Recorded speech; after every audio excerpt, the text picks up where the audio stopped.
Yep, we can see it, just clear. All right, fantastic. So thank you again, Isaac, and everyone who's been a part of planning and organizing this event. Thank you for having us.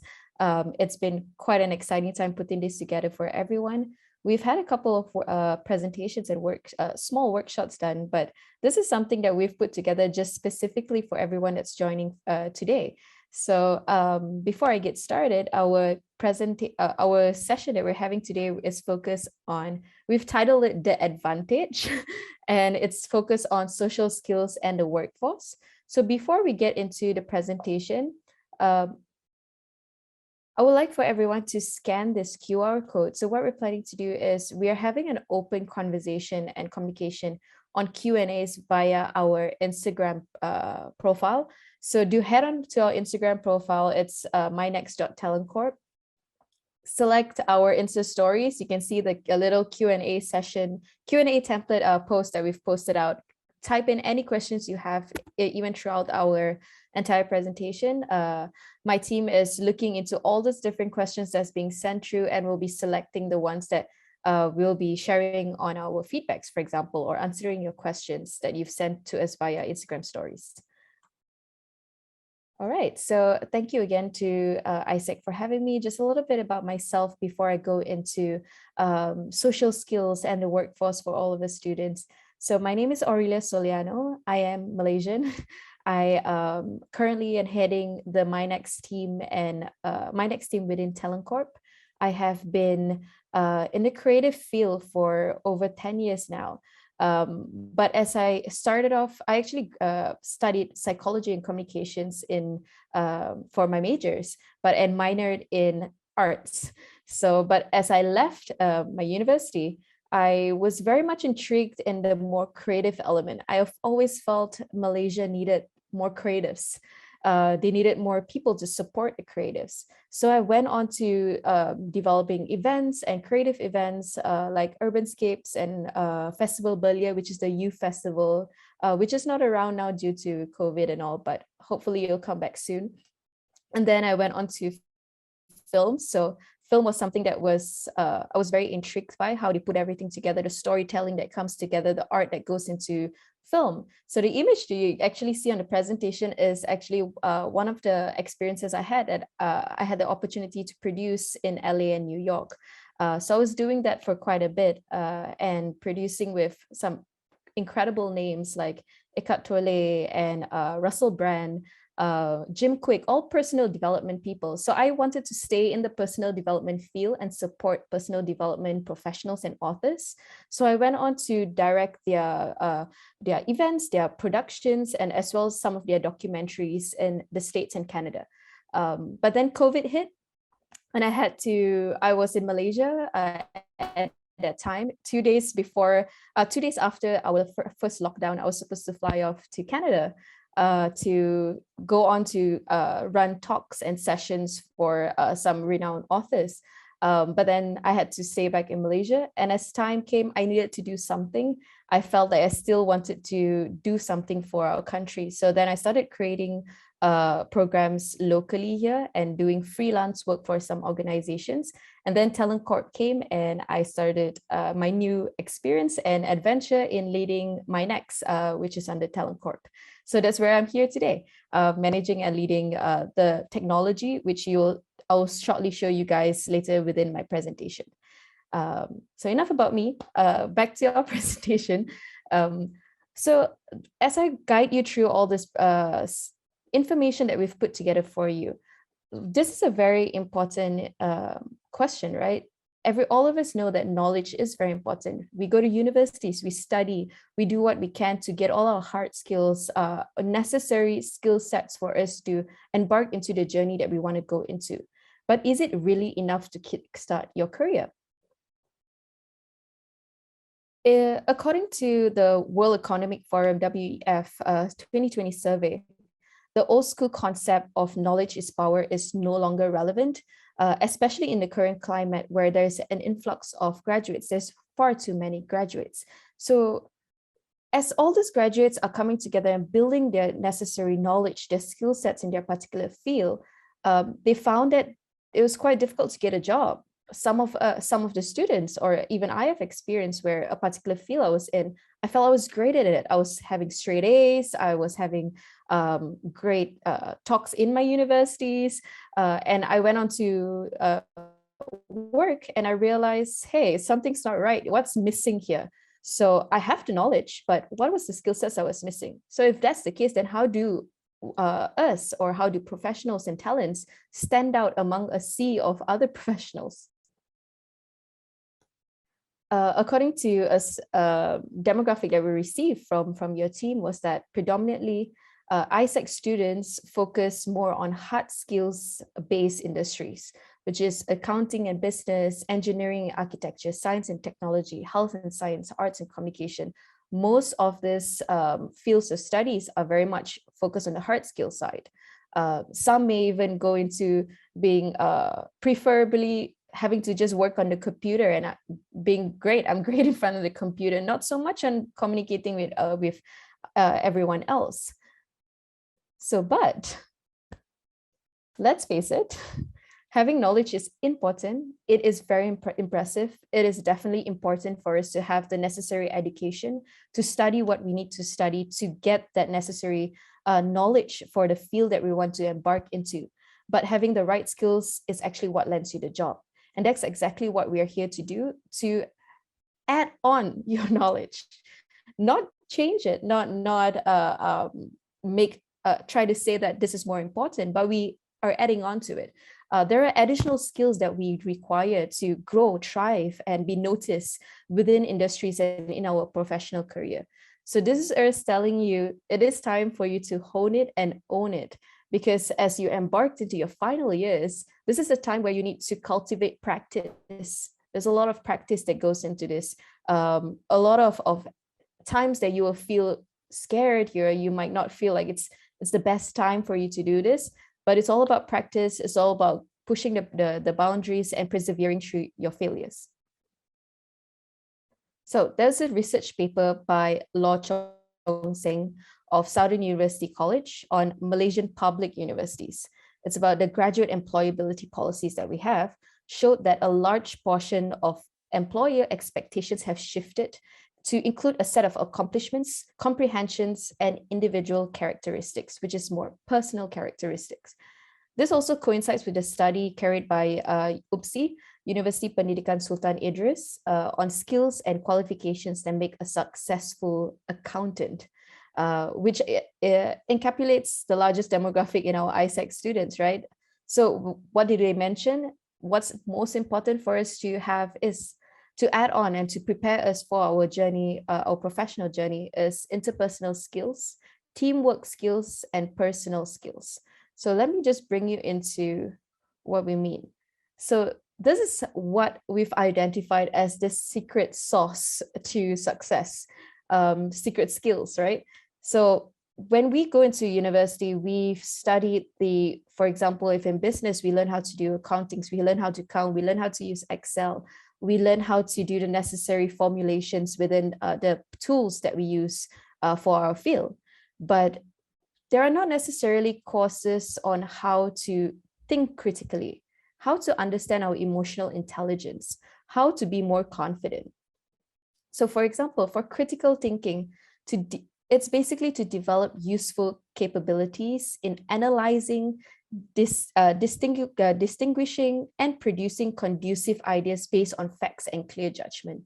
Critical thinking, let me just tell you a story. When I first heard critical thinking, because I was a psychology major, and I heard it in university. And it was something very new for me. I came from a family of musicians, so we were mostly artists, and we're all like, we play instruments or we sing, and we grew up in that environment. So having to learn psychology, it was very interesting, right? It was not something I was taught growing up. And then having critical thinking. So being in a family of creatives, critical thinking was not necessarily a topic you speak about. You speak about more like, hey, check out this creative, check out this singer. Oh, she hit the high note. That's what the conversations we were having in our family. But as I grew and started being more intrigued of our human mind, of how my family was thinking. Critical thinking was a very important aspect of understanding, because you learn to analyze not only yourself, but the environment that you're in, which then comes to play the second skill and second secret skill, which is emotional intelligence. It is very important for you to understand that we are ourselves and everyone else is themselves. We need to be able to practice humility. And it's important as well in a professional setting. In a professional setting, we are all different. We come from different cultures. Malaysia is becoming more and more diverse, but we need to be able to have the humility of understanding that we are in the professional space, respecting each other's culture, understanding the different settings that we're in, and also the consequences of your actions, as well as being unafraid to own up to it. Because we do make mistakes. We do go through times where we feel beaten up because we've said something wrong, or we've said a wrong sentence that we didn't necessarily mean it at that time of emotional turbulence, right? So it's not wrong for us to go through that phase. We're humans. It's not natural for us to go through some emotional ups and downs. So, but what's important is to understand, like, true humility. We understand what we've done and own up to those mistakes that we've done. This then creates a place of trust, a place of trust within not just your peers, but also through in a professional setting where your teammates will know, hey, I understand you're human. I understand I'm human too. And it's okay for us to make a mistake. We just need to be able to be honest about our mistake and move on from there. Because as going through experience like this, I even experienced it through all my growth, through my personal professional experiences. It actually made our bond closer. It made our professional bond closer, and we ended up creating even more insane productions together. We created more amazing products and programs together. So it is very important to remember honesty and owning up to our mistakes. It does make a difference. Silence don't necessarily help at times, and it causes unnecessary thoughts that the other person may come up with. And the next one, which is I find the most secret sauce that can be a very important aspect for you to grow and thrive in your industry, is confidence. We can have the most skill sets, the most hard professional certificates that we can take. We can graduate as the top of our class, but if we lack the confidence to speak on our behalf and not depend on someone else to speak for us, we may lose a lot of opportunities. And that's where I found my growth spurt through my professional experiences. If I didn't stand up for what I believed I was in, each growth that I deserved, each promotion I needed or deserved, the work that I was doing. And, at times you'll feel like, hey, I'm doing so much. Why am I not growing? Why am I not going then to be a manager or a senior in the team? And it's as simple as being confident enough to ask. All of and everyone in the professional field have their own jobs to do, have their own task list to do. Which is why there are processes within the HR departments, within our management teams, on when or where do we promote our teammates or our team members. But they don't necessarily see the full spectrum or the full scope of what you're doing, because they're only selling the final product. So what happens is you will need to be your best salesperson. You will need to know how to stand up confidently and share your truth, because to have the ability to trust yourself and work towards your personal development while maintaining a high level of self-motivation can really help you go on to that next step. Confidence got me where I am today. In all truth, I am 29 years old. I'm 29 years old, and I've been a head of department and an executive team at 25. And I went on to be a director at 27. And now I'm leading a technology team and a marketing team at 29. It is possible. I can tell you very honestly, it's very possible, but you will need to trust yourself, because you will know when your right time is to share, and just believe that you are able to do it. Now, let me bring you on to a study that TalentCorp has. So TalentCorp has a research team that works on the critical occupation list. So we have a report that was released in 2019 and 2020, which is a set of, the COL list is actually a set of occupations in demand currently in Malaysia that identifies the skills imbalance across 18 economic sectors in Malaysia. It aims to primarily instrument to promote better coordination, human capital policies, and aim at attracting, nurturing, and retaining talent. So having the necessary data, it gives us the visual on where we need to grow as an individual. Let me just show you one of the studies that we have. So this is the actual clipping that was taken out from the COL report. Two of the roles that we have here are financial analyst and mechanical engineering technician. From those lists, which was released in 2019 and 2022, the two top skills that are required from both this very hard skill role is actually communication skills. So for financial analysis, yes, you need your accounting and finance skills, but communication skills are also a very important aspect.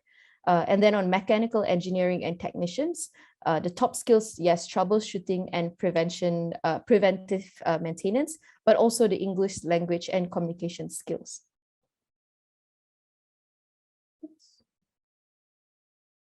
And then the other two roles that we have, which is the software and applications developer and analyst, not elsewhere classified, as well as the mining, engineering, metallurgist, and related professional. They both require communication skills, teamwork, and English language as part of their top skills to be chosen as in their organization.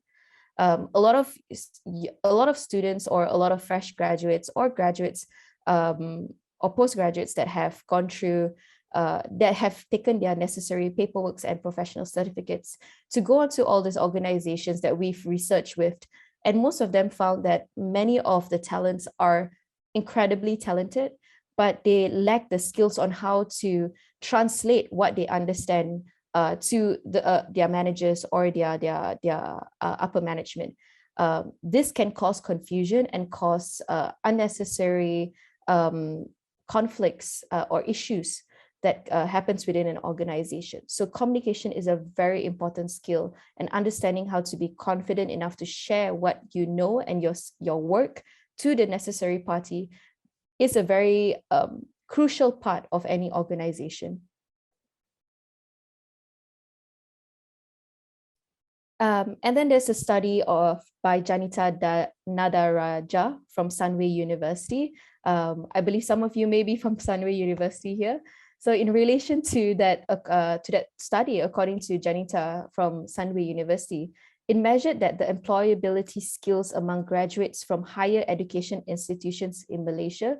It was found that there is a mismatch in the employability skills between graduates and job market requirements. So for example, within the universities for graduate skills, most of them come with leave their universities and graduate with more hard skills, which is they have their basic or IT skill sets, they have time work, time management, leadership, and then towards the end, it's only communication, problem solving, and advanced IT skills. But when you go on to what is actually needed in the industry, the top skills that is required is communication.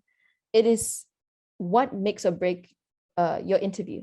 Whether you can get a job or not. So the communication skill is where people want to capture the right talents for their organization. And then only it goes on to analytical skills, time management, teamwork, motivation, leadership, and basic IT skills.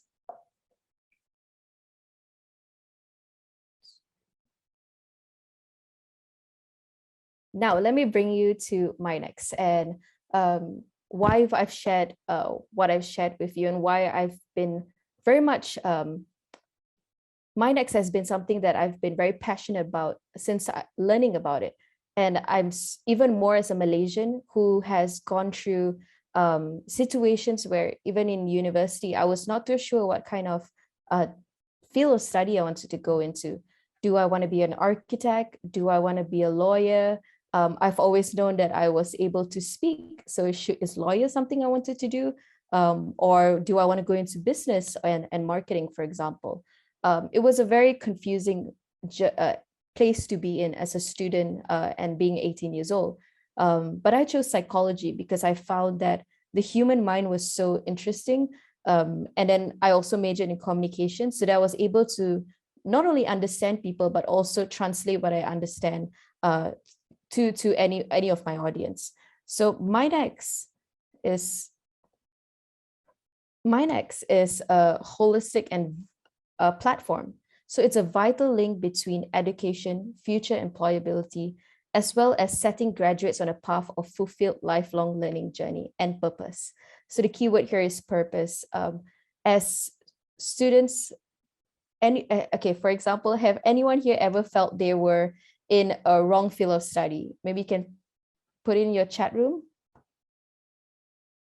In the chat box, have anyone here ever felt they were in the wrong field of study? We have one, Marlene, you have felt that way. Yes, so it is very natural that we feel that we may have chosen the wrong field or anyone who have changed already their field of study due to the fact that you're not enjoying what you initially chose. Yeah, so I guess a lot of us feel the same way. It's something that happens very naturally.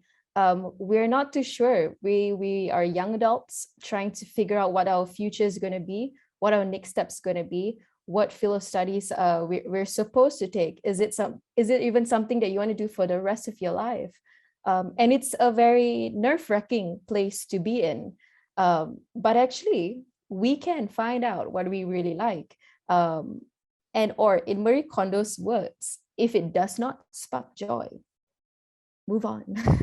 And what I'm trying to say is our personal happiness is very important. And it's actually true that it can guide us and drive us. Our career takes up about 60% of our thoughts, our decisions in our day, maybe more for some.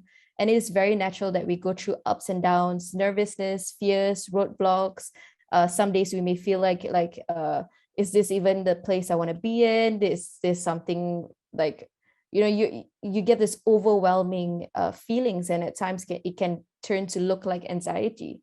But it shouldn't be that way. It wouldn't be, wouldn't it be a little less scary when what we're doing is something that we truly love and enjoy? So this is what MindX is about. MindX is about helping you discover your strengths and your weaknesses, discover what you truly enjoy as a person, what demotivates you. This is something that I really found interesting through the assessment that MindX have. What demotivates you as a human being? What motivates you as a human being?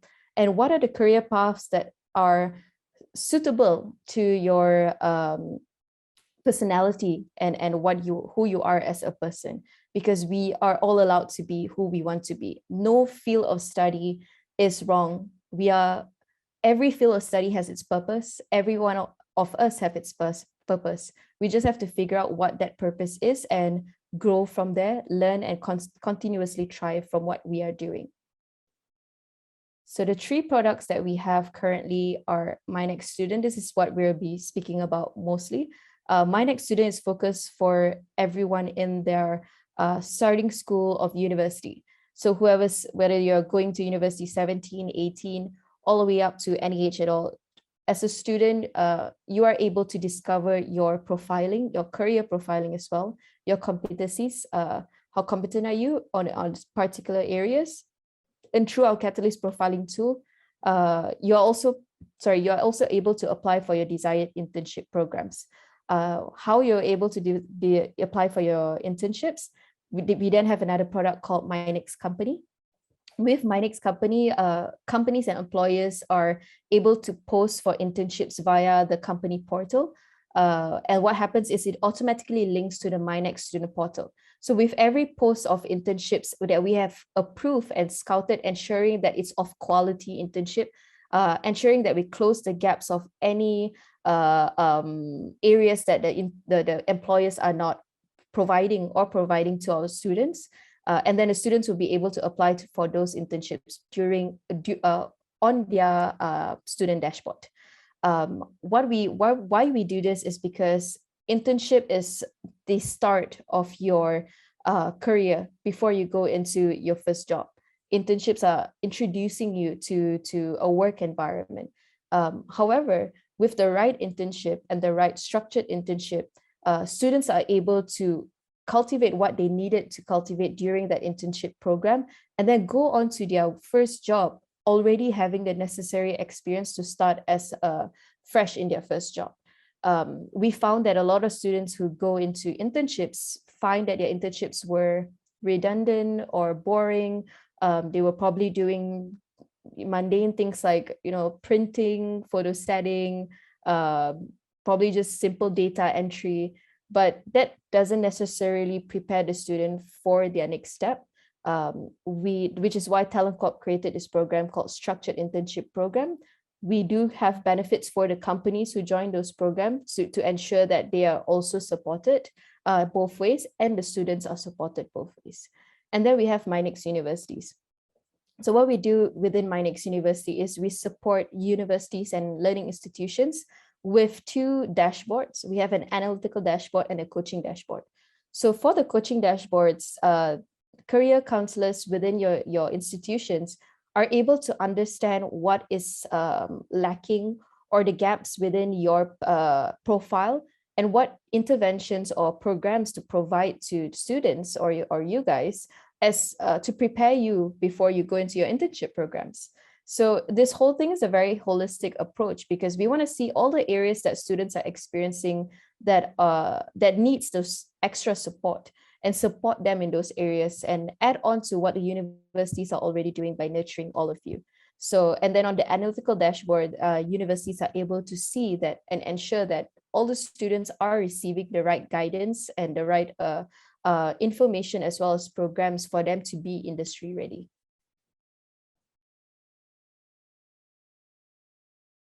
Yep. So as I've mentioned earlier, for MyNext students are able to discover their career profiling and competencies through Catalyst profiling tools.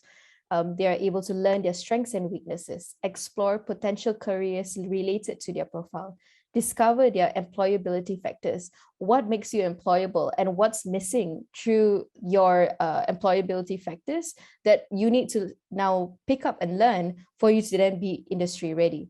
And then also you're able to apply it for your desired internship anywhere throughout Malaysia. So you could be in KL and apply for an internship in Sarawak, in Penang, in Johor, anywhere at all. So there is no closed application for the students by regions, right?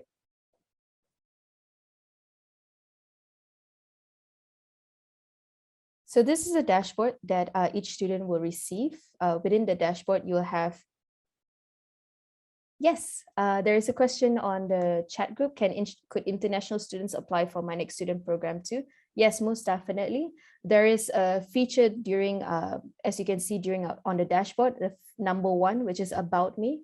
International students can just select the information about them as being international students. So yes, any student studying in Malaysia will be able to access and utilize this tool. So there is the about me section where you'll be filling up about details about yourself. Catalyst profiling is where you'll be taking the assessment on how to understand yourself better. You'll then come onto your results. I'll take you a little bit on your results after this. And then we have career exploration. According to your assessment, what careers best suit you as a person? And then employability factors. You will need to take another assessment, a short assessment for employability factors. Through that assessment, then you will see what gaps that you require to close as you go on to your next step of your education or professional journey. We also have an English proficiency and basic IT skill test. Why? Is because in any organization at all, English is now the universal language. It is important to at least have a basic understanding of how to understand and speak English, and then also basic IT skill sets. On set number 7 is CV. You'll be able to populate your CV, and it automatically allows you to apply for internship, which is on number 8. Now, as you complete your assessment, so this is the fun part of the Catalyst profiling. Each person who completes the assessment will get to find out what their superpower is. Each of the superpower have a broken down superpower, which could be whether you're a focus scientist, creative scientist, or so forth. But there are 8 categories of superpowers. We have scientist, defender, visionary, coach, inspector, director, renewer, and producer. All of us, even within TalentCorp, have taken this assessment, and we found quite interesting results because, for example, for me, I'm an inspector. I think it's because of how detail oriented I can be. And I see things, I'm a visual person and an aesthetic person. So I like everything to, for example, the designs to focus on what the audience like, for example, right? So it's important that if this audience are students, it should be fun creatives. And then, for example, my documentation's a little bit more suited for the business side. However, within my team, all of them are visionaries. So it's very exciting to have visionaries within the team because they come up with all these different ideas and different perspective that I may not see or that my leaders may not see. So it's important to have all of us have our own roles within an organization, and all of us are important. There is no one that does not have an important role within an organization. So for this catalyst roles, we will actually be providing you with some of these roles during your breakout session. So I'll take you through the what we're planning to do during our breakout session further down a little bit. And then we will also be naming and selecting what each of your group's average catalyst role is before we have all of you go and take your own personal and find out what your personal catalyst role is. So the second part I wanted to share with you is on the internship module. I shared a little bit earlier. We have 2 types of internship that students can select from: a standard internship or structured internship program. So a standard internship is very much similar to any internship that we've experienced, or some of you are applying for some companies. But we also have the other internship program, which is structured internship program. We found this program very crucial and very important in our organization. It used to be a manual program. So we have a SIP team where they used to manually select all the different students and then manually approve all the different applications, only then to allow the employees to hire the interns. So what we have done now is we have made the entire process of a structured internship program digital. And it's very easy, not just for students, but also for the employers. And there is no need for any manual work. So we've gone quite futuristic too. And then we have 2 programs as well that we're currently working on that we're looking to launch next year, in early next year, which is My Next Pro-Cert. My Next Pro-Cert are basically certification or courses or programs that we'll be working with leading organizations and companies who develop the necessary certification to also then close the gaps for the students. For example, there are some fields of us, there are some jobs that students have already studied within their field of study that they are missing probably 1 or 2 subjects that wasn't part of their degree or their master's or diploma, right? So what happens is through our through our assessment, it can identify what are for example, 1 or 2 skill sets that are missing within your resume, and advises you to complete this certification. So then you're actually fully industry ready as you embark onto your career. So that will be very exciting. We'll be sharing more information once we have the technology ready. We're currently in the design and implementation stage. And then we also have another product that we are putting together, which is for the workforce. So basically for all of you, as you leave the university and complete your internship, we then have another product that you can also take your assessments or understand what you're lacking through your growth professionally. And it's designed for employers and for the workforce, for people who, like me, for example, or my team. So we're excited to design this because we want to be able to be through each step of your journey, to be there to share the necessary data, so information that is not easily found on the internet or easily shared from any institutions. So we want to, us and MyNext, we want to be that for everyone in Malaysia.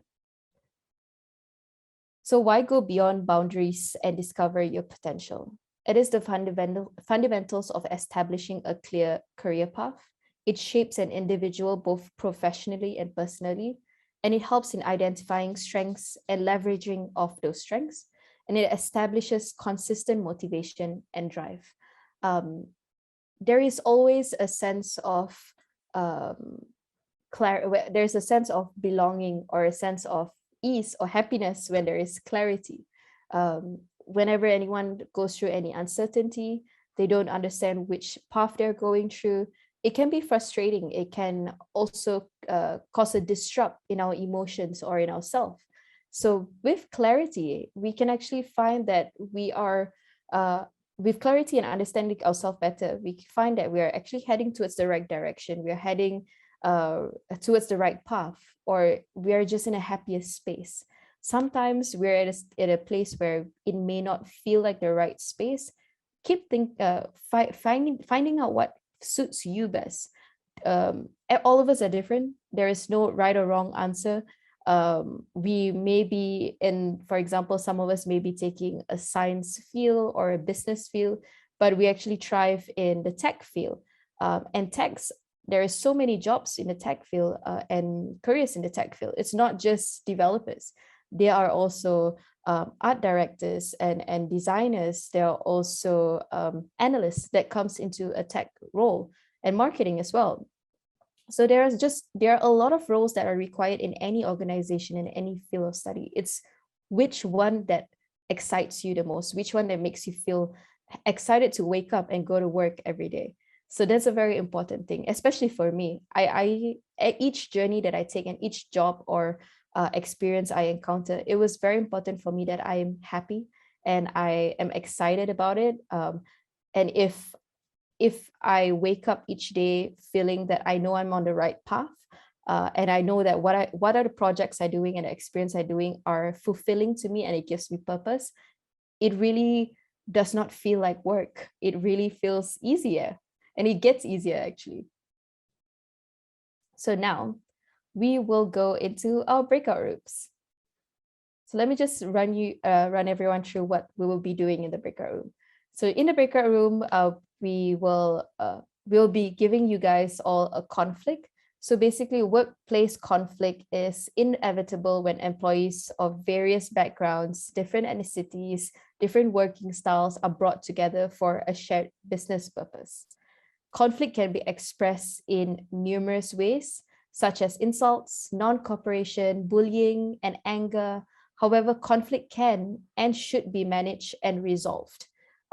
We should always have a solution mindset as we go through our professional field. So in today's breakout room session, each team will be presented with a conflict of different categories, of which you as a team will be required to devise effective solutions to overcome each respective conflict. You will then need to nominate a leader within your team and present your solution to the management team, which is us, MyNext representatives of your organization. Each team will be given 3 minutes to present their solution. You'll be given 30 minutes to discuss and identify who your leader is, and then also what your solution is. And then we'll come back into the room, and each of the teams will be given 3 minutes to present their solution. And then upon completion, the management team will then give you feedback, and we will also assign your team to a specific catalyst role based on your ideation and solution. Let us know if you have any questions. I believe we'll be sorting you out in the rooms shortly, but let me just share with you what are the conflicts for each of the rooms. So there are going to be 10 rooms and 10 teams. The first one will be a task conflict, second, relationship conflict, and then process conflict, fourth, specialization, fifth will be goal differences, six will be interdependence, 7 will be authority relationship, 8 will be roles and expectations, 9 will be interpersonal conflict, and 10 will be leadership conflict. So is there anyone from ISAC that will be splitting everyone into teams? Hello, Aurelia. Yeah, I'm working it out right now. All right, great. So stand by, everyone. You will be splitted up in teams shortly, and then you'll also be given the question for each of the conflict, or the conflict basically. Yeah. All right. I'll open the breakout rooms right now. All right.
Everyone in their teams.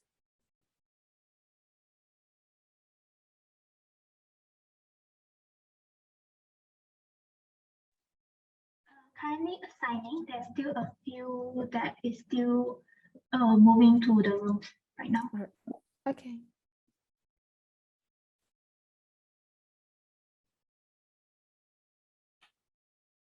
Can we set a timer as it starts? Yeah. Yeah, sure. Thanks.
Hello, hello.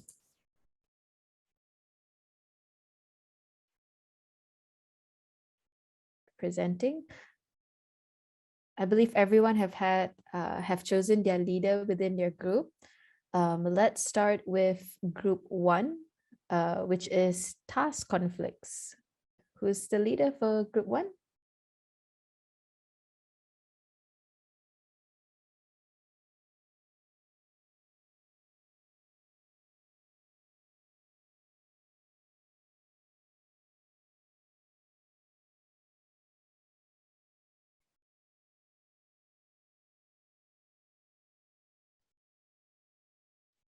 Kelly, are you there?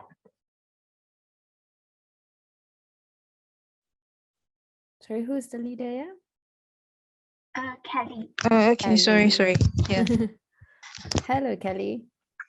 Hello, Miss. So, we think that we should have a good, strong leadership that can summarize all of the members' problems and limitation into a forum. So Into a maybe, forum. maybe like a chat group or meetings like that. Do you want to elaborate a little bit? Okay, so the leader should like set a limit, resources, budgets, and goals out front first, so that all of the members know about the project and their current progress. Mm-hmm. So if it was set already prior, and what the leader had said was where the conflict arise, right? What would you propose to be done? So with addressing every member's problem Mm-hmm. detailedly, so they know that some of things that can be done and some of the things that cannot be done. And Okay. taking some advices or planning ahead. So you would say addressing the problem and then mostly planning ahead, but would you say you would require good leadership? Yeah, I think so. So that every members know they have to follow a set of goals, so they don't stray far away from the current topic. Mm-hmm, mm-hmm. All right. Thank you so much, Kelly, right? Yes. Yes, thank you, Kelly, for that. So just to elaborate a little bit on this particular encounter, right, which is task conflicts. This particular conflict is something that would most definitely happen through your journey of your professional life. Usually, yes, the leaders are the one who would create the necessary task lists, the workloads, and the goals, and prioritize accordingly for the team members. But at times when you have certain team members may want to do certain tasks and some may not want to do certain tasks. And you will encounter at times where you will see certain tasks that's not necessarily should be parked under you, for example. Or you may encounter disagreements with your partner or team members where you have same project that you will need to work together on. My feedback would be when you encounter situations like this, first and foremost is to resolve the issue with that particular team member, understand where each other is coming from, and have the necessary conversation with the leader. When it comes to task conflicts, we have to always remember that experiencing different tasks on a daily basis is very natural, it's very normal. But we may find that some tasks are not something that we enjoy doing or something that is just not for you. But usually leaders actually have put you on a particular task to have you grow and thrive. And you have to also remember that sometimes that when you are given a particular task, the leaders are actually seeing if you are able to take on those additional tasks and grow. And it could actually be a test to see if you're able to take on a senior role, for example, and go on to being promoted. So when you're experiencing any conflicts like this and task conflicts, always see the bigger picture. Is there a reasoning why you are receiving a particular task and why your leader are asking you to do those particular tasks? Communication is key here, to have the communication with your team members and then with your leader on what the expectations are and why the expectations are there. For your catalyst role, I won't be sharing it as of yet. We'll go through all of the different groups and then I'll share everyone's role right after this. Okay? Okay. All right. Thank you, Kelly, from team number 1. Let's move on to team number 2, relationships.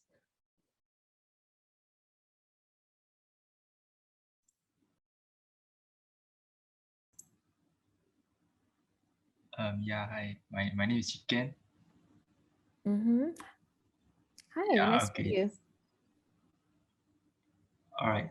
So our group topic is relationship conflict. We assume three situations for this topic. Yeah. So first situation, two guys is having an argument with each other. So our solution is we should introduce a third guy here.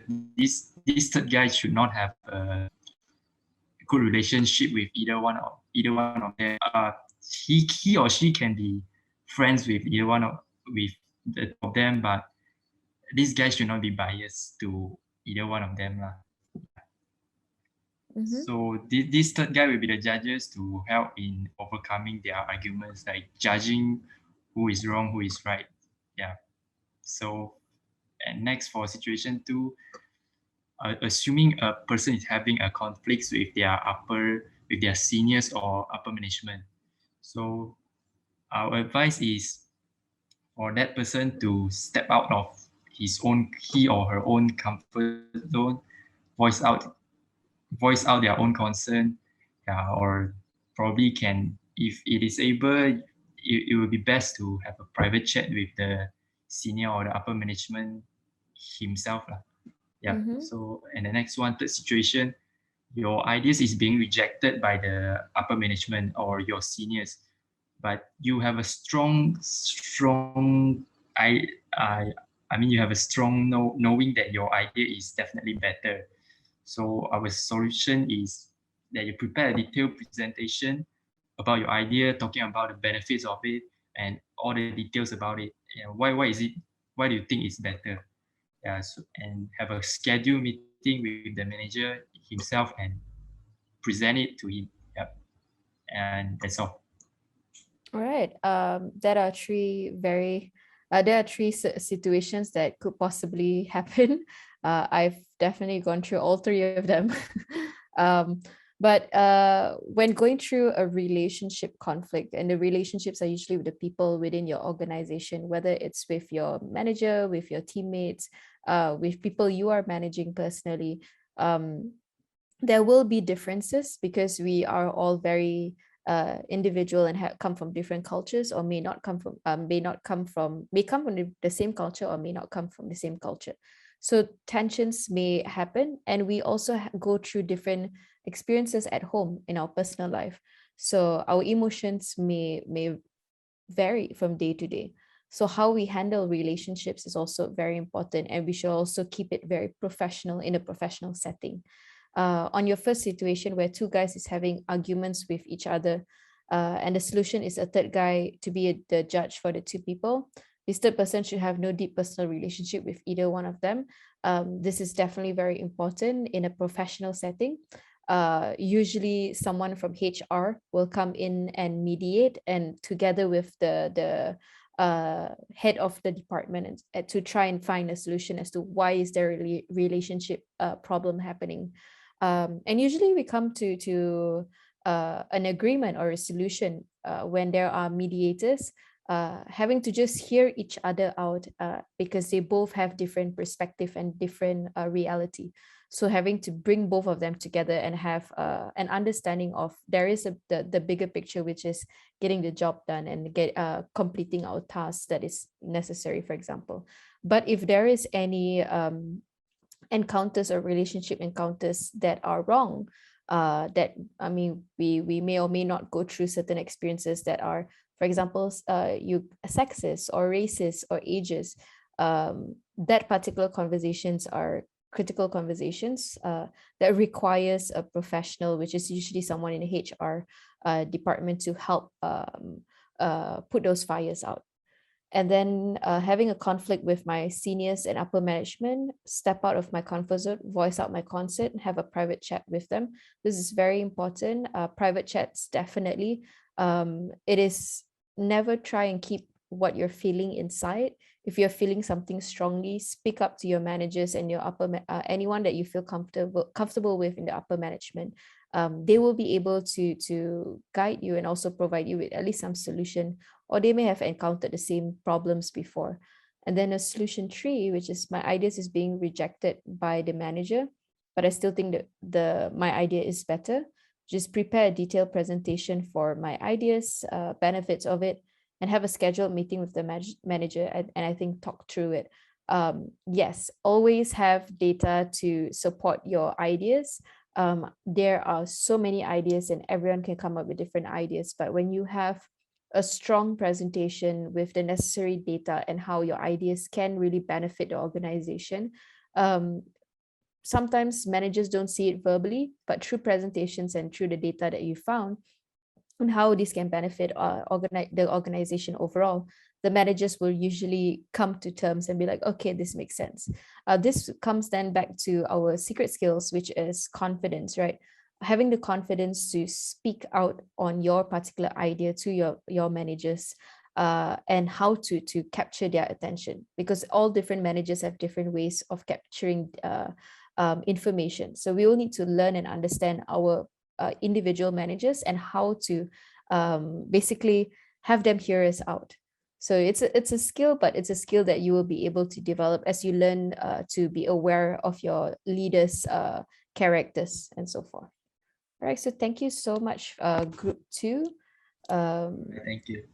Thank you for that. Just give me 1 minute as I tabulate this, yeah?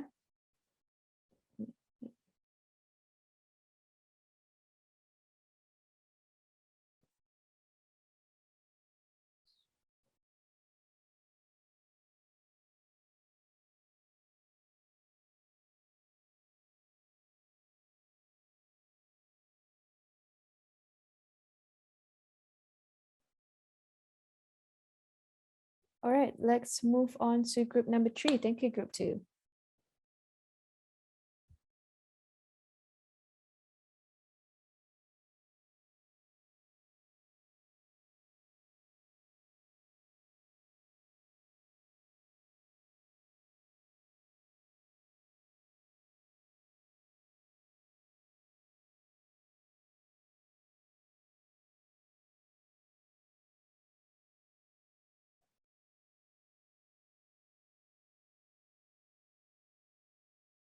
Anyone from group 3?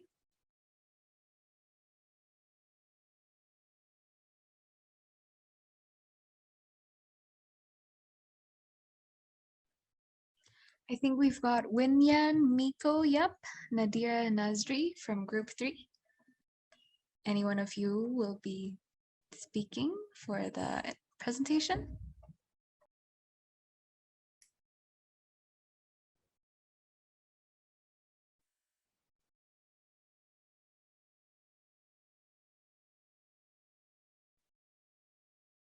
And for all the rest of the teams, as you're coming on to present, do try to imagine we're in that particular setting with the management and you're coming to me and just say, I'm part of the management team of the people you're presenting to.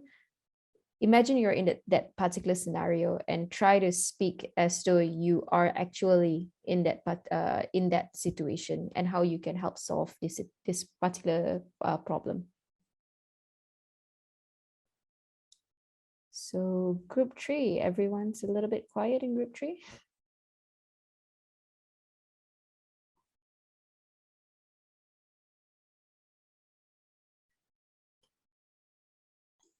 Hello.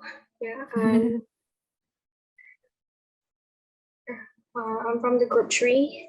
Yeah, so for the process conflict, we think that we should have a pool for everyone, so to resolve the disagreement, to ensure the democracy upon everybody, and also how and discussing.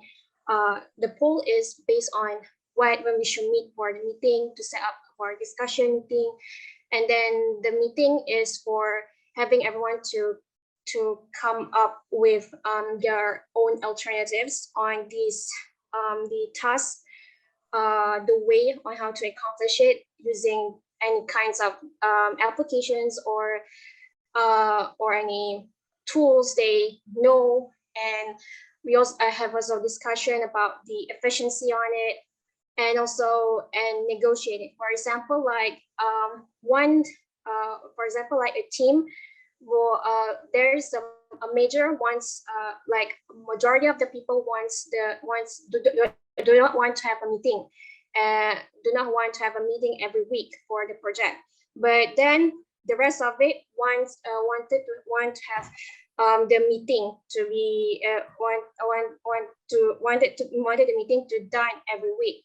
But there's a lack of efficiency there. So both parties should negotiate and come up with a resolution, be accommodate, and like they should have a meeting, but not every weekly. Just and they before that they should have inform the PIC, the person in charge, about their task progress, and then using the RACUI metrics, like for example, like assign everyone to be aware that they have their own responsibilities, and to like one member should be assigned the responsible for project management or the budget or the team, like that. So that's all for me. Thank you. All right, thank you so much. Sorry, who was that again? Nadira. Nadira, thank you, Nadira. Yes, definitely very important points to remember. Having a poll is something that happens very naturally in most of our organization. But as we go on to your solution, it becomes more technical. And when it comes to processes, it's important for us to have the overview of all the processes that we're currently having within the particular project, and then identify which are the team members that we require, or the resources that we need to run the process of the particular project. It's important sometimes to find out what are the best metrics to use within some of the process that we go through professionally within our organization. And also it's good to also understand that at times different processes work and some processes don't.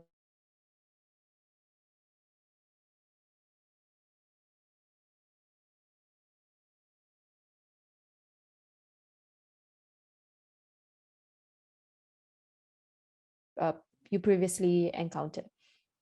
So on the process for conflicts, what you've mentioned, having a poll, set up a meeting for this.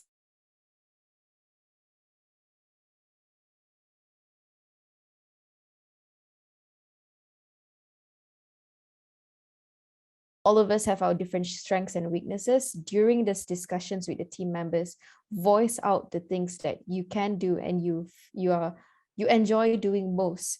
And then the rest will fall into its place. So do share when you're in any project or any situation that your leaders are choosing the different people to go into different task lists through the process. And if you ever feel like a particular task is something that you can thrive in or you will do great in, always voice it out, because we as leaders as well, we don't want to set the team up for failure. We want to set the team up for success.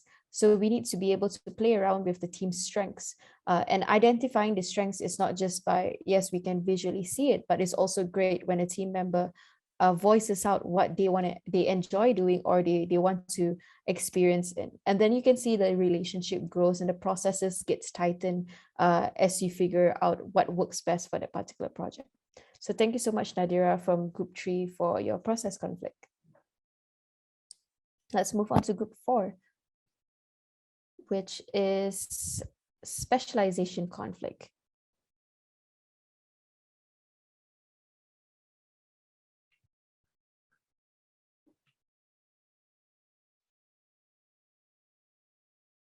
Hi everyone, I'm Yi Xing from Group 4.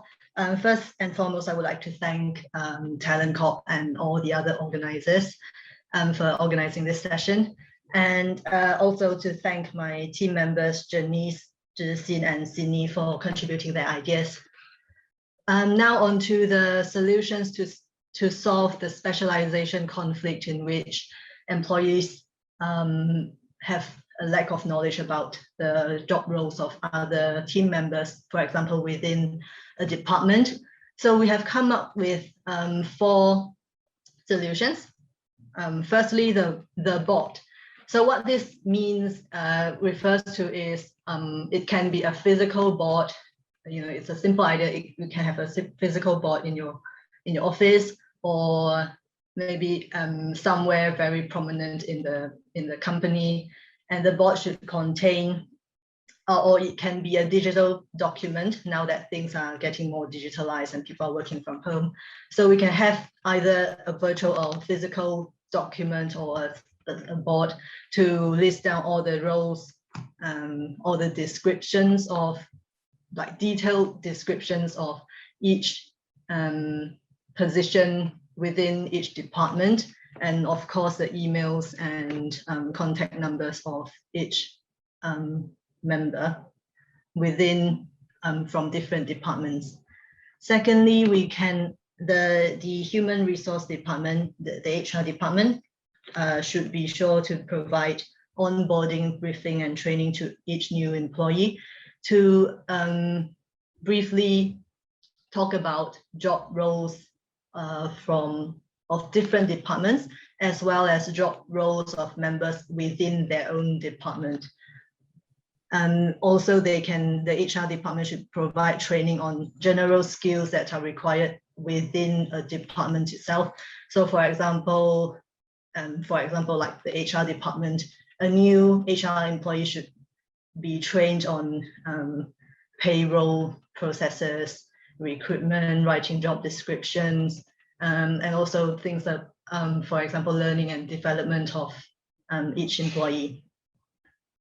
Now, the third point is something to conduct interprofessional training, and this I think would be under the HR department's job role as well. So specifically the learning and development team, which is the L&D team. So they could provide either compulsory training or optional training based on training needs analysis conducted by the HR department. So this is to, for example, equip an employee skills that could be needed in a different department, just in case, because sometimes job roles across departments can overlap quite a bit, and they should have a good understanding of job roles from in a different department. Or for example, if optional training can be provided to an employee who is interested to assume a role perhaps in the future in another department. And lastly, the fourth point would be to encourage regular interdepartmental sharing. So this can be a formal presentation conducted, for example, every month, where one representative from each department would share their general job roles plus their current achievements and their future plans. Or they can be informal bonding sessions like Christmas parties, tea time, lunches together. That's all from me. Thank you. This is fantastic, Group 4. Very great solutions that you've come up with, and definitely something that we do use in most organizations. Every single one of your solution is something that most organizations have. It is very natural. Yeah, great job, Yixing. Most organizations do have specialized roles as depending on which organization you're in. For example, if you're in the tech industry, we all come and each member within the team have specialized roles. And it's difficult sometimes to share, right? The updates on what we've been working on, what we've done, the accomplishments we've made. So definitely the board is something I use myself. So if you come to TalentCorp's office, you can see a giant board behind the entire MyNext team. And it has our social calendars, our digital calendars, launch calendars. It also have our brainstorming boards and also a board for us to just share anything that we would like to share. Also a board of our data. So how are we doing today? How is our numbers going up? How many numbers of students that we've managed to bring onto the platform? how many companies have gone in so far. So the board is actually a very, I find something very useful within the team. Whenever we want to see some information, we'll just turn around and check out what's on the board. And then on to your next point, which is briefing to new employees. Onboardings are very important. I take onboardings very seriously. I would like to do more within TalentCorp right now, but I also only just joined in at the end of January, early February.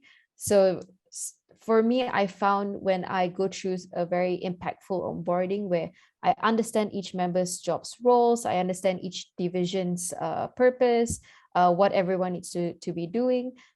It's easier to then start the role that you're going to be embarking on. Understanding and awareness are very crucial in any organization. And then HR and the learning and development team. So HR's team definitely organize interprofessional trainings. Yes, I think this is something HR does as well in most organizations. Even in TalentCorp, we actually provide a sum of money to every employee so everyone can do trainings on their own.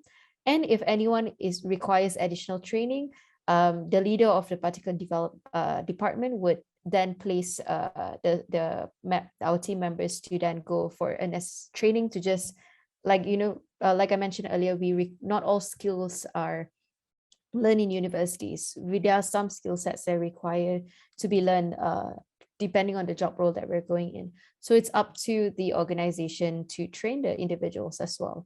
And then to organize regular interdepartmental sharings.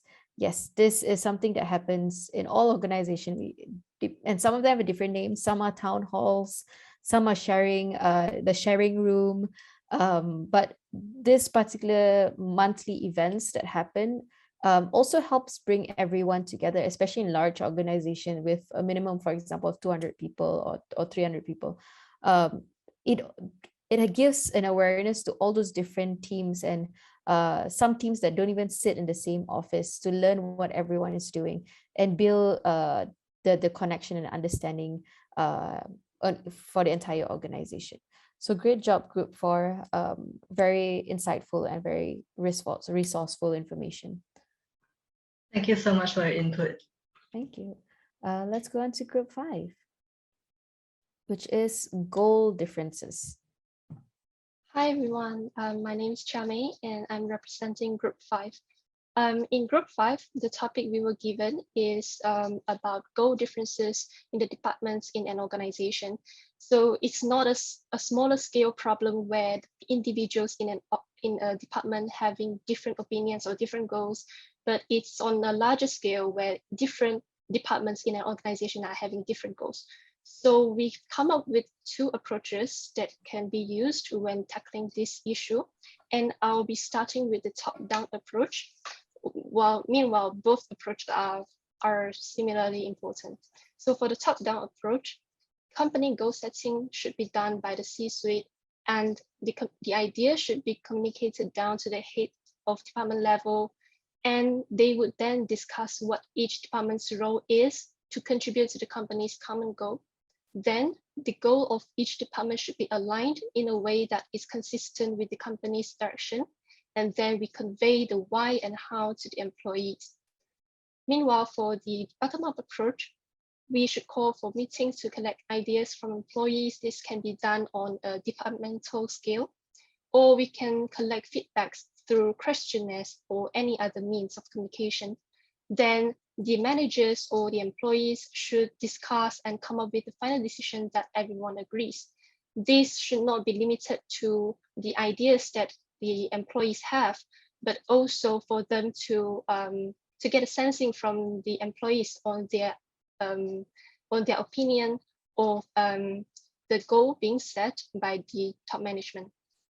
And we should also encourage consistent open communication in the office, should share timelines with or work goals associated with different departments so that they know what the other departments are doing.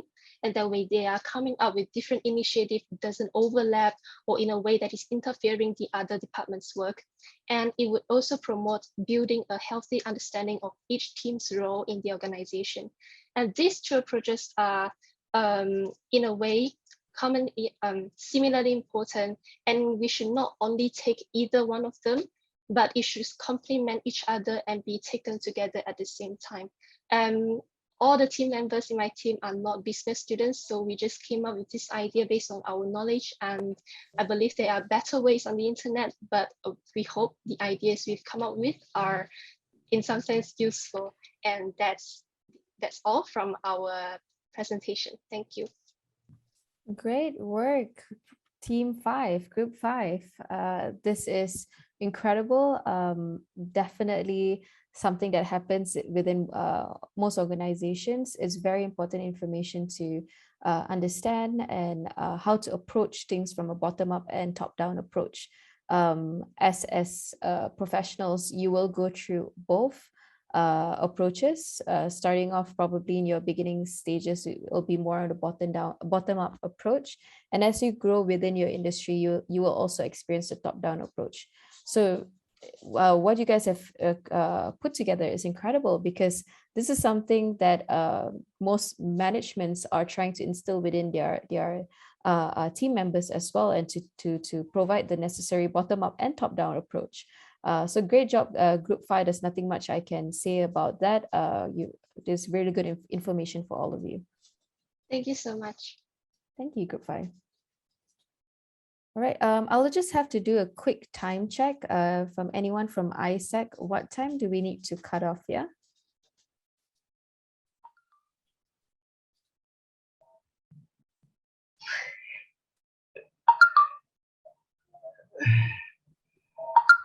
Joel's not too sure. Hi, Aurelia. I believe we have 20 more minutes, and then later on we'll have 10 minutes for the question and answer, starting 4:20. Yeah. All right. Okay, great. Yeah, so I'll speed things up a little bit. Let's go to Group 6 and yeah, share your interdependence conflict.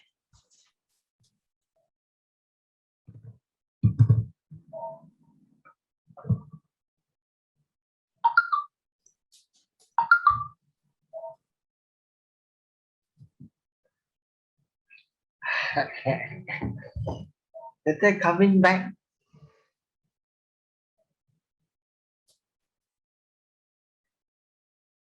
All right, the leader of Group 6. Hi. Hi. Hi, can you hear me? Okay. Yes, we can. So I'm Nurul Nadia from Group 6. Thank you to my teammates, Sukian and Shah. So we came up with solutions on this matter. But I'm sorry.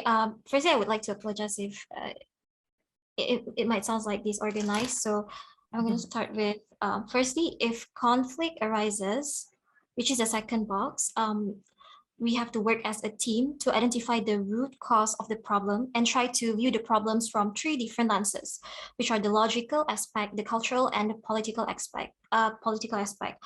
So that's the first one. And then the second one is we have to, by that, then we try to communicate with the team, which is the first box.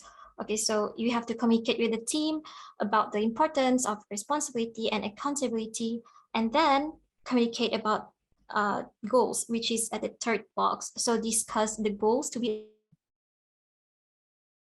achieved, which is useful for producing the results. Okay, and then which is like the yellow box, set expectations and deadline for the teams. So this is all in the communication team. And then clearly clarify, like the yellow box, clearly clarify what everyone should be doing in their role, so they will be on the same page when deadline approach. And then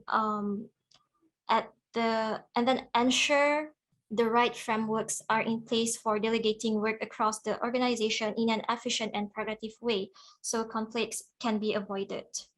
And then at the personal level, we have like to identify how to deal with the conflict and handle the situation accordingly and strategically. So we have to know like when to use to be, like collaborating, when to be compromising or competing or avoiding, and lastly, it will be like accommodating. So to sum up, like it is important to manage conflict well by determining the right conflict management style and strategies Yes. of ourselves and others to solve the problems. So that's all. Thank you. Thank you, Nurul Nadia. That is great. Definitely very important for us again to keep awareness. When having interdependence happens, in especially where we're new in some organizations, when a person has to depend on someone else to complete his or her task work, usually there are two perspectives to this. Sometimes the person doesn't have the necessary skill set and are not too sure what needs to be done. And so they depend on a particular co-worker to help them out or complete their task work, basically. And then the second one is more not having the clarity of their particular task. So communication is very important. Having the leaders set it on each level, having the leaders set the right task for that particular team members, and then having the team members work together to ensure everything is being completed accordingly. But in any case at all, in any task that we experience, there will need to be a strong communication within the team. And as what you said, communication with the team about the importance and the responsibility and accountability of the task that we're about to do. As you grow and you come to realize, we will need to learn how to be accountable of the task that we've been given to.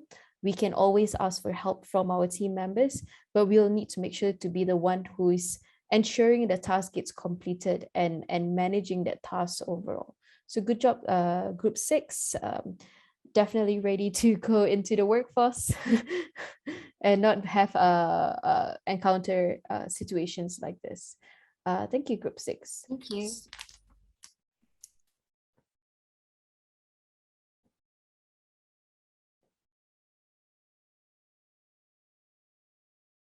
Let's go to Group 7, or authority relationships.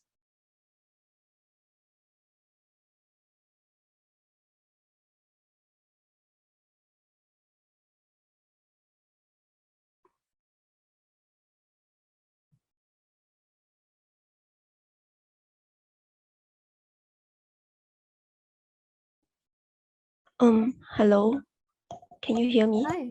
Yes, we can. Yeah, okay. So the first point we discuss is face-to-face communication, and this is to avoid communication via email or chat, as it could lead to miscommunication and create more tension.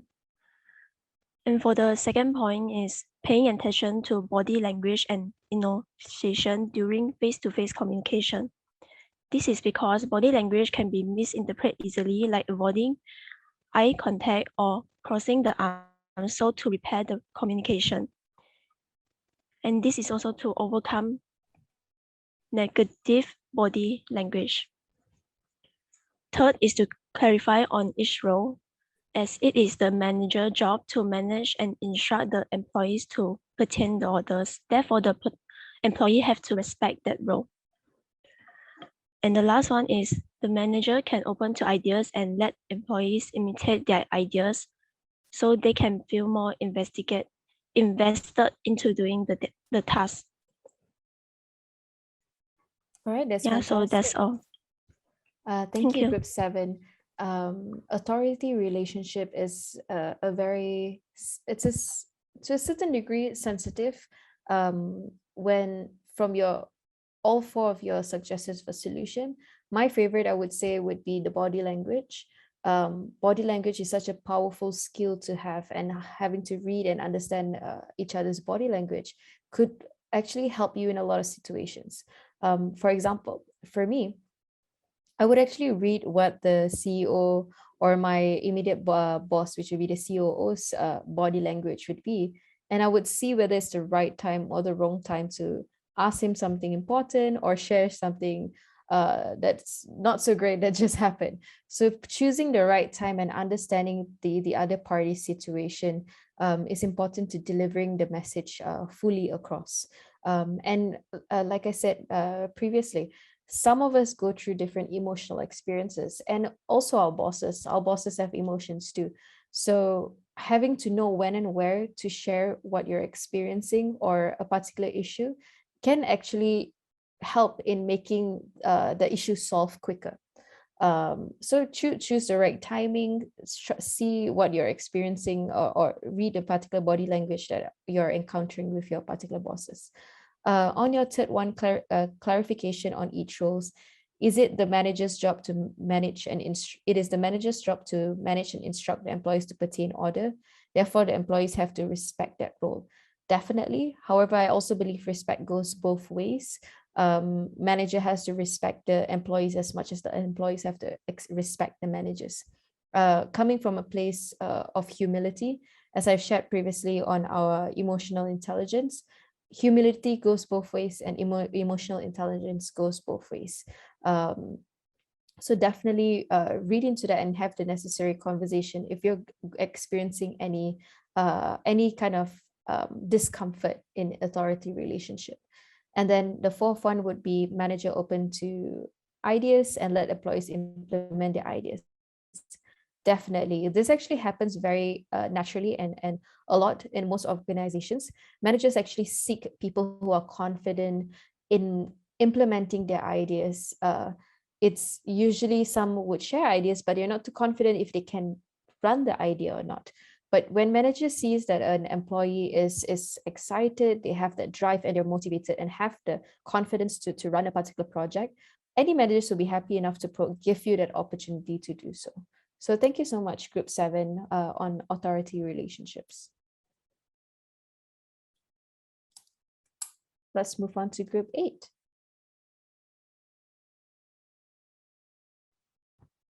Hello, hi. Can you hear me? Yes, I can hear you.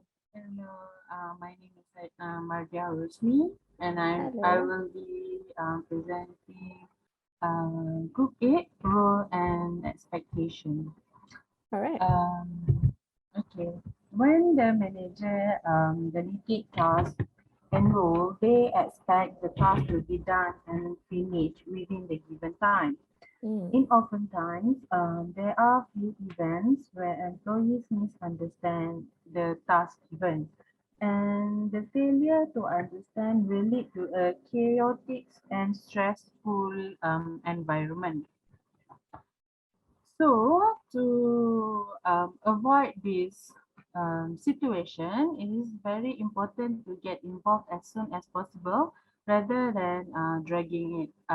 Both parties, manager and employees, need to talk more for clarification. The employees need to ask the manager every details for the given task. The next one is listen careful, listen carefully and respect. Listen carefully and respect others' opinion. Okay. As you mentioned just now, both employer and employees have their own emotion and their opinion. So to avoid these arguments, we have to respect each other. Yeah. The next one is involve a third party if it is necessary to reduce the conflict. As there is one group that present about this one. The third person should be there should not have deep relationship with neither two party. Okay, the third party should not have bias. They should be understanding from both point of view before jumping to conclusion. The third party will be judge, the one that judge which one. Yeah. The next one is knowing job description is important. with team and get everything done for success of the project. It is important to 100% clear, crystal clear about your job description, so that when you're doing your task, you will not be lost in your own world. Okay. I'm so nervous. Hey, no, go ahead. You got this. Okay. Breathe. It is important for the subordinate and the manager to explain the task, and it is important to communicate. In this case, communicate is key. Communication is key. This, if the task given were hard to do, please ask for help and be professional and be responsible. It is your task and it is your job to finish your task, and then you have to be more professional. Yeah. Maybe if there is something happened during the task during the process, maybe that one is some a test for you to get a promotion. Who knows? Okay. And then the next one is in order to avoid this conflict, we have to constantly check in. For example, every day, every week, and etc. to ensure the task is going in the intended direction.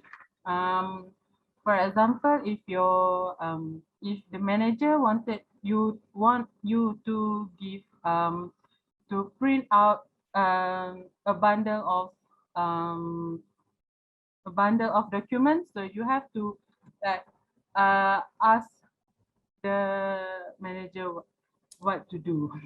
Set internet that you got this. Set internet deadlines for the task. Yes. Maybe the manager gives you like 2 weeks to finish and to do the task. Maybe you can separate the chapter 1, okay, this week 3 days, and then chapter 2 another 2 days, and then so that if there is if the manager asks to see if the manager asks to review the task, maybe you can like simple and then learn from mistakes so that it is not repeated again. It is important to learn from your mistakes. Emphasis on the purpose of the task so that the subordinate feels a sense of responsibility. I think that's all. Thank That you. is a great, Mardia, right? Yes. Great job. That was very insightful. Actually, everything that you shared is very much how would be one of the solutions that we would choose if you're experiencing any conflict with the managers in sense of rules and expectations. It is also very important to have clarity. Yes, it's a human instinct for us to want to experience clarity, but the key word here is actually communication. Having the necessary communication with your manager. Sometimes when you go through an interview, you go through into the job, you might be very excited about it, but when you experience through that job, that's where you find and realize there is something that doesn't seem right, or there's a change in your particular role. So yes, have that communication with your managers. Together, you'll be able to define what needs to be done so you can solve that issue. Ayo, don't shake. You were so great. Like you've mentioned, practice makes perfect. Each failure, just keep on going and practicing. And each time you do it, you will get better. I am actually did not start off being confident in my own voice and in my words. I think I was 17 when I did my first public speaking, and I froze and did not say anything on stage and just walked out the stage. So it's very natural. Just keep practicing and keep doing it. You did a great job. And thank you so much for representing Group 8. So let's move on to Group 9, which is our intrapersonal conflict. Hello, Ms. Aurelia. My name is Renching and I'll be representing Group 9 in presenting our ideas to overcome the intrapersonal conflict, which happened when a sincere employee notices that his boss routinely choosing a careless employee for best performance reward, and hence he felt disheartened by his boss' actions. So the solutions that we presented here are divided into. I think you got cut off for a moment. Oh, sorry. So can you hear me now? Okay, I can hear you now. Okay, so we divided our solutions into two types, which is the short-term and the long-term solution. The short-term solution focuses on what we can do here and now to overcome the current situation and current reality. And the long-term solution focuses on what we can do from now on to prevent this situation from happening again. So on the left is the short-term solution, where we focus on the employee, because the boss might not be aware of what is happening within the team, where he might not know that his employee is feeling disheartened. So the employee must take the initiative to speak up to gain clarity and prevent misunderstanding. And what he can do is first ask about the criteria of the best performance award and how did the careless employee fit the criteria. And next, he should also ask his boss for feedback regarding his own performance and suggested ways for improvements, because he might not have realized that his own weaknesses that might have led him to not receive the reward. And after gaining clarity, he should share about his own honest opinions about the careless employee to the boss. And once the boss is aware of what is happening within the team, and he has to first understand the perspective of both employees before taking necessary actions. And for the long-term solutions, the boss will need to set the expectations as to why and how the award is rewarded, and from there evaluate the performance of his employees based on the criteria that is presented to his employees. And other than that, the boss could also learn to celebrate small wins so that the employees do not feel disheartened. And lastly, he should also have other kinds of rewards to also acknowledge the employees' values and work ethics, such as employees that are most passionate or most creative. Yeah, so this is all the ideas that we came up in the breakout room just now. Thank you. Great work. This is Werching, right? Yes.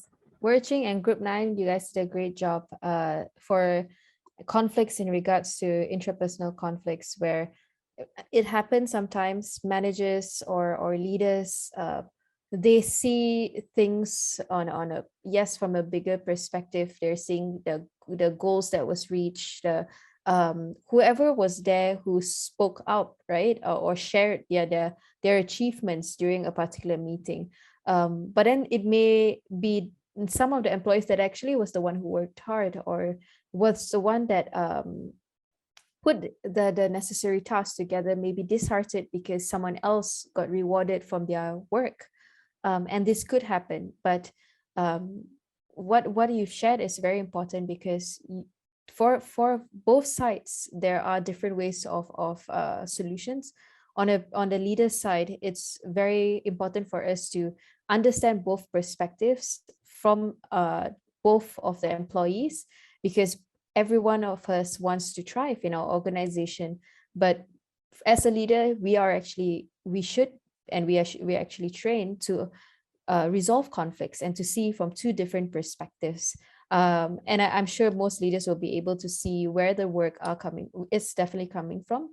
And then from the team perspective, communication within your team members, and then having the necessary conversations with your bosses are very important.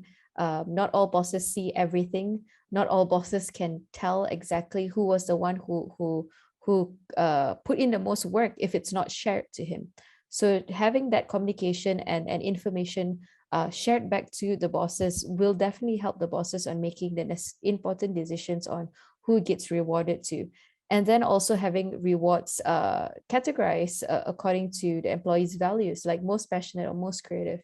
Because like I said, we're all different and we all have different superpowers. And it's great if our management team or leaders are able to see all the different superpowers that are within the organization, that together we actually make some pretty epic work happen. So thank you, Group 9, for sharing your solutions with us. And now we have our final group, which is our leadership conflict. We're coming to our final conflict. Okay, hi, this is Darshini. I'll be presenting for Group 10. So first off, for leadership conflict will be like when starting off in a team, it's important to know the work styles of everybody involved and knowing the expectations, like the expectations the leaders have for their subordinates, and also respecting each other and each other's different working styles and working together with the differences or around the differences. Then there's the clarity on the task given.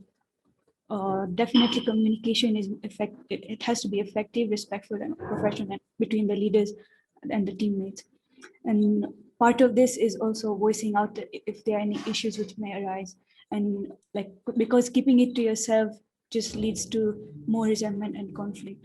So, and then like moving further from that, it's like feedback. That's also very important, so that we can know where to improve and where what things are going good, what things could be more improved on, and just helping each other work out better and creating a like a social dynamic which helps everybody to work together. Yeah, thank you, Darshini. Yes, this is very important when it comes to going through any leadership relationships. Your final point, which is feedback, I take feedback very seriously. I feel it's very important for us to have constructive criticism. We are definitely our best cheerleaders, but sometimes we don't necessarily see some of the flaws that we have. And through constructive criticism, we actually are learning on some of the flaws that we're holding on to, that the moment that we learn to let go of them, we thrive in different ways. So I believe in constructive criticism both ways, from the manager as well to the employees, and employees to the manager. It's a good, healthy conversation that can help strengthen the relationship between the leader and its employee. Voicing out the issue rather than keeping it in. Yes, very important. I think every single conflict, it comes out to communication, voicing out and speaking of what you're feeling. We are humans, we have emotions, and if it's not let out, it can lead to resentment or conflict depending on how we deal with emotions personally. So voicing out a certain experience that is causing us any discomfort in a professional setting, it is going to help us tremendously, as we're in the office 9 to 5 every day. Most of our time is spent in the office. It's always good to have a healthy work relationship with not just our teammates, but also with our leaders. Communicate effectively and respectfully both ways, and clear on all tasks given. Definitely as a leader, the leader will need to ensure that tasks are clearly given. But also then there are times where some leaders are managing large teams that are lack of resources. So as an employee, also do try and support your leader in ways that you can to help each other out. It is a teamwork after all. So together we can actually make epic work and epic experiences for all of us. And in first meeting, knowing their working styles and knowing everyone's expectations. Yes, this is definitely very natural in most organizations, I hope. But it's definitely something that I do. We have conversations prior as we start on our first day, and understanding what needs to be done and where each of us need to grow to make sure that we reach our goals as a team. So thank you, Group 10, for your leadership conflict. Just give me... Awesome. So yeah, thank you, everyone. Yes, I think a great job to all the 10 groups that have presented. And yeah, thanks for leaders Well, I think it was very insightful, and thanks Aurelia as well for giving your input and feedback for them. And yeah, it was very exciting to Thank you. discuss these conflicts because they're very potential of I think they mimic the reality of what happens in the workforce these days, right? So just Most a quick definitely. reminder, we have 6 minutes left, and I think if you're willing to, we can go on to questions and answer. How's that go? How does that work? Yes, let's definitely do that. Just quick one. Let me just share all the different roles that I've managed to tabulate for each of the team members. And then maybe then each of you can go on to take the test and see what roles that you actually are. So for team number one, coming from the way you've answered your questions, it's very much around the producer catalyst role. Producer catalyst roles are people who put things together and actually are run with the programs and with the projects that an organization have. There are way more data for it. Please do go get the tests. It's free. Everything is free within our Minex platform. Go and take the catalyst profile and then find out what catalyst role you are.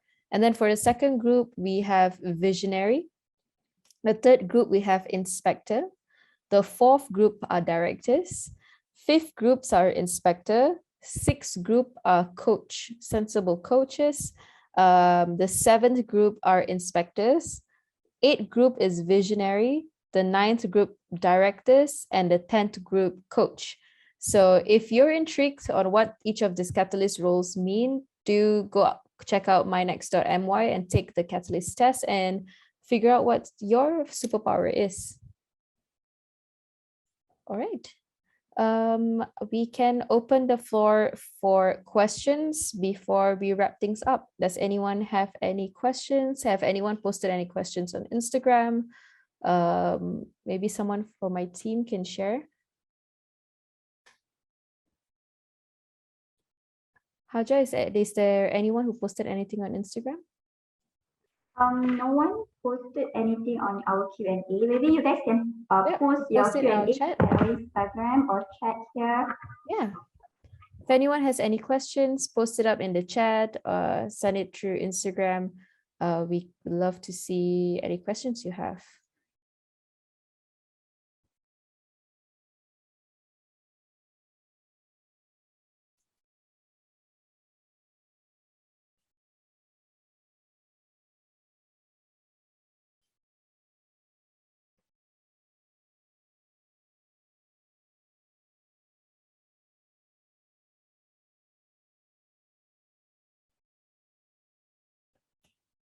Okay, no questions yet. I would love to share my screen if that's possible.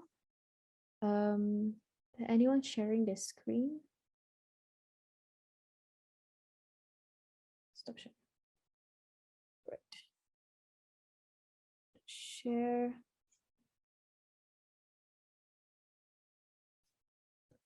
If there is no questions.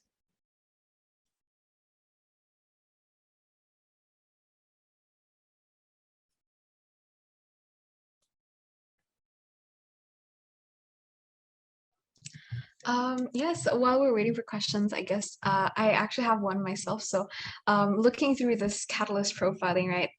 How useful do you think they would be for fresh grads? Like us. I think it will be very useful for any student or anyone experiencing any blocks in their professional field, but especially for fresh grads.